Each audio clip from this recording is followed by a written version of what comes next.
Hello, हर हर महादेव। मैं हूँ झलक पंडित, आपके अपने चैनल महादेव लीगल पर।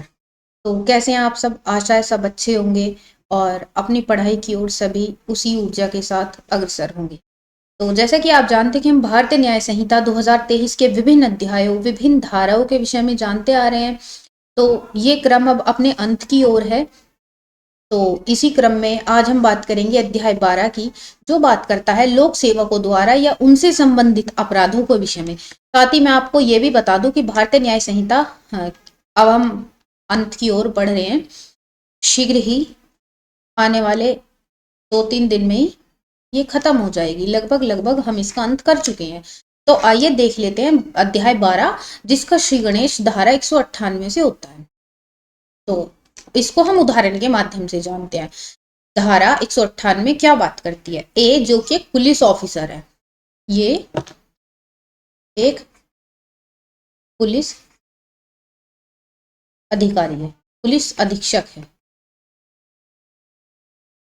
तो क्या हुआ, बी के पक्ष में दी गई डिक्री की तुष्टि के लिए निष्पादन में संपत्ति लेने के लिए विधि द्वारा निर्देशित है। यह ज्ञान रखते हुए, कैसा ज्ञान रखते हुए कि संभाव्य है कि उसके द्वारा बी को क्षति कारित हो।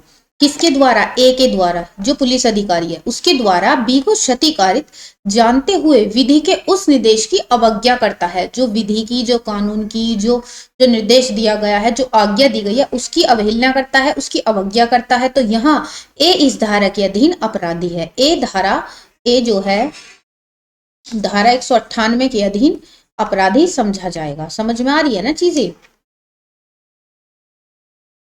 कलर थोड़ा ठीक ले लेते हैं, हमें लग रहा है कि समझ नहीं आ रहा, मैच हो रखा है। धारा 200 क्या बात करती है? धारा 200 कहती है कि जो कोई, कौन? जो कोई किसी लोक या प्राइवेट अस्पताल, जो कोई किसी लोक या प्राइवेट अस्पताल अथवा केंद्रीय सरकार अथवा राज्य अथवा स्थानीय निकाय अन्य व्यक्ति द्वारा चलाया जा रहा हो, भार साधक होते हुए भारतीय न्याय संहिता की धारा 397 के उपबंधों का उल्लंघन करता है, वह धारा 200 के अधीन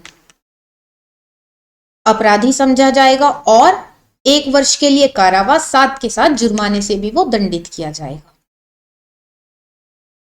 अब बात कर लें धारा 201 की। ये कहती है कि लोक सेवक होते हुए, क्या होते हुए? पब्लिक सर्वेंट होते हुए, पब्लिक सर्वेंट होते हुए जो कोई किसी दस्तावेज अथवा इलेक्ट्रॉनिक अभिलेख, या तो दस्तावेज, दस्तावेज से तात्पर्य जो कागजी अभिलेख हैं, हमारे कागजों पे उकेरे गए जितने भी हमारे लेख हैं, अथवा इलेक्ट्रॉनिक अभिलेख। दूसरा बिंदु कहता है रचना अथवा अनुवाद करने का भार वहन करते हुए जनता अथवा जानता है अथवा विश्वास करता है कि अशुद्ध है, या तो वह व्यक्ति जानता है अथवा ऐसा विश्वास है उसे कि यह अशुद्ध है। अंत में क्या? आशय से अथवा संभाव्य जानते हुए करता है कि उसके द्वारा वह किसी व्यक्ति की क्षति कारित करे। वह जानता है कि ये सब कृत्य करने से वह अन्य व्यक्ति की क्षति कारित करे। तो ऐसे पब्लिक सर्वेंट को, ऐसे लोक सेवक को 3 वर्ष तक का तो कारावास, साथ के साथ जुर्माने से भी दंडित किया। आ जाइए धारा 202, जो बात करती है कि लोक सेवक जो विधि विरुद्ध व्यापार में लगा है, ऐसा पब्लिक सर्वेंट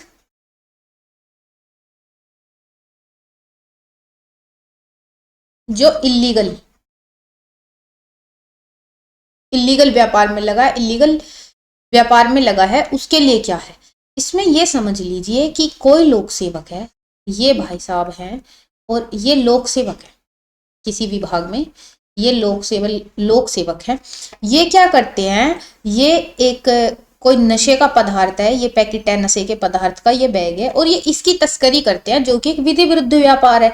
तो ये जो इसकी तस्करी कर रहे हैं, इसका जो व्यापार कर रहे हैं, इसका लाना और बेचना जो कर रहे हैं, ये धारा 202 के अधीन अपराधी समझे जाएंगे और इनको 1 वर्ष तक का तो कारावास, साथ के साथ या तो 1 वर्ष तक का इन्हें कारावास मिलेगा अथवा सामुदायिक सेवा से इन्हें दंडित किया जाएगा। धारा 204 बात करती है कि लोक सेवक का प्रतिरूपण, जो कोई किसी लोक सेवक का प्रतिरूपण करता है, किसी लोक सेवक का प्रतिरूपण करता है, स्वयं को लोक सेवक बताकर प्रतिरूपण करता है, तो ऐसे व्यक्ति को 6 माह से लेकर 3 वर्ष तक का कारावास साथ के साथ जुर्माने से दंडित किया जाएगा। ये दंड का प्रावधान किया गया है 204 के अधीन। अंत में बात करते हैं हम धारा 205 की। जो कोई भी टोकन धारण करता है, इसका लोक सेवक का टोकन, सही से लिख देते हैं अन्यथा समझ नहीं आएगा। टोकन धारण करता है और वेशभूषा, क्या ही लिख रहे हैं हम, एक क्षण का समय दीजिए। वेशभूषा, जो कोई भी किसी लोक सेवक का टोकन, मतलब लोक सेवक के टोकन के समान ही कोई टोकन धारण करता है अथवा वेशभूषा ऐसी धारण करता है, तो ऐसे व्यक्ति को 3 माह तक का तो कारावास और जुर्माना जो कि 5,000 रुपए का होगा, ऐसे जुर्माने से उसको दंडित किया जाएगा। ये बात हो गई अध्याय, ये आज हमने बात करी है चैप्टर 12 की, जो लोक सेवकों के विषय में बात करता है, उनके अपराधों के विषय में बात करता है, और जिसका अंत धारा 205 पे हो जाता है। तो इसी क्रम में हमने एक और अध्याय को समाप्त कर दिया है। शीघ्र ही आने वाले दिनों में, कम से कम समय में, लगभग 2 से 3 दिन में हम भारतीय न्याय संहिता का अंत कर चुके होंगे। और आप देखिए तो पीछे जाके जिन लोगों ने नहीं देखा है तो कृपया चैनल पे आइए, और अधिक समय आपका नहीं लगेगा। अगर आप पूरे न्याय संहिता को देखेंगे तो लगभग 1 से 1.5 घंटे के भीतर आप पूरी न्याय संहिता अपने भीतर समाहित कर चुके होंगे। और ज़्यादा से ज़्यादा अपने चैनल को लाइक कीजिए। सभी लोगों से निवेदन है कि अपने चैनल को लाइक कीजिए, शेयर कीजिए, सब्सक्राइब कीजिए। और कोई आपको प्रश्न हो तो कमेंट बॉक्स में आके अपना प्रश्न रख दीजिए, हम उसको उत्तर आपको अवश्य देंगे। मिलते हैं शीघ्र ही किसी अन्य वीडियो में, अन्य लेक्चर के साथ, अन्य अध्याय के साथ, अन्य धाराओं के साथ। तब तक के लिए धन्यवाद।